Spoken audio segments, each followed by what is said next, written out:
Kalsada sa Hagonoy na binasagan ng Semplang Road. Inireklamo sa resibo. Nahanap ng resibo ang nagmamaneho ng isa sa mga tumaob na kolong-kolong. Bali, papasok na po ako dyan sa triangle na yan. Tumigil muna ako saglit kasi sasalidahan ko po para mas makaahon pa ako. Ayan, na may salida na ako. Then nung paahon na ako, ayan po, bigla akong umistop sa kalagitnaan. Ayun, tumawag na po ako.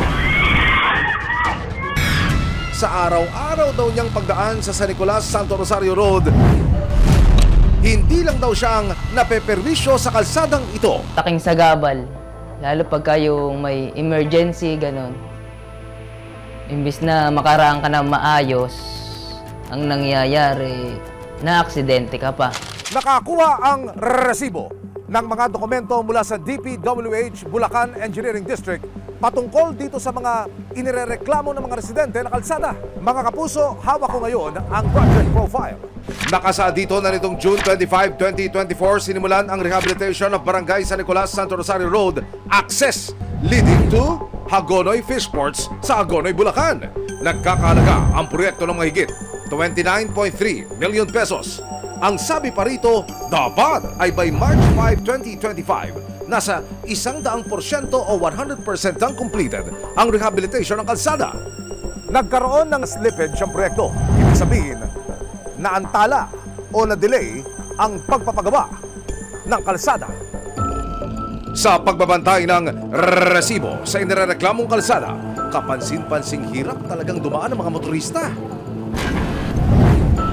Motor, bitirik. Nahirapan talaga po kami. Hindi agad nakakapasok. Pamalit pa po ng tubig. Napag-alaman ng resibo na hindi pala ito ang unang beses na ipinaayos ang kahabaan ng San Nicolas, Santo Rosario Road. Hawak ko ngayon ang project profile noong 2022. Nakasaad sa dokumento na noong January 28, 2022. Nagkaroon ng rehabilitation of Hagonoy, San Nicolas, Santo Rosario Road.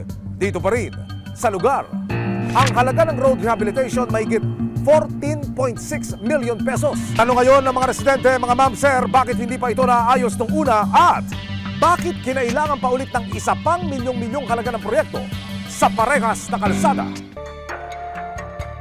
Pinilit nilang iwan ang kanilang ginawa ng ganito lang mahikli. Kaya ang nangyari, hirap lahat ang mga dumadaan.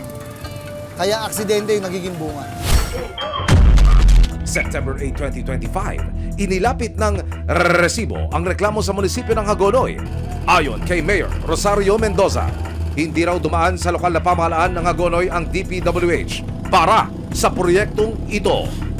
Sa inyo ko nga po nalaman na meron palang nag-road rehab eh.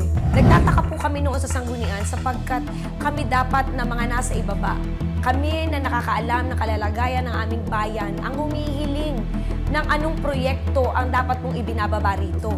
Hindi yung kami na lang ang basta binababa ng proyekto.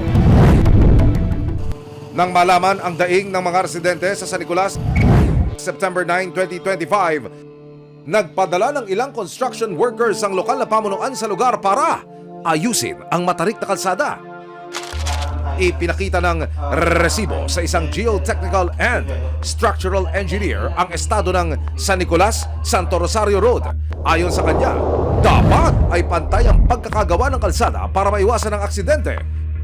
Para sa isang road rehabilitation program, dapat lahat ng roads ay magkakaugnay. Pare-parehas ng elevation, pare-parehas ng haba, pare-parehas din ng disenyo. Pero magiging mahirap daw ang pagsasaayos dito dahil lagi itong lubog sa baka. Napakahalaga ding maayos ng flood control structure dahil lahat ng mga infrastructure project ay magkakasanga. Kung hindi mo maayos yung flood control structure, mahihirapan ka din na magkaroon ng maayos o rehabilitated na daan. Maraming salamat sa panonood, mga kapuso. Para masundan ang mga reklamong nasolusyonan ng resibo, mag-subscribe lamang sa GMA Public Affairs YouTube channel.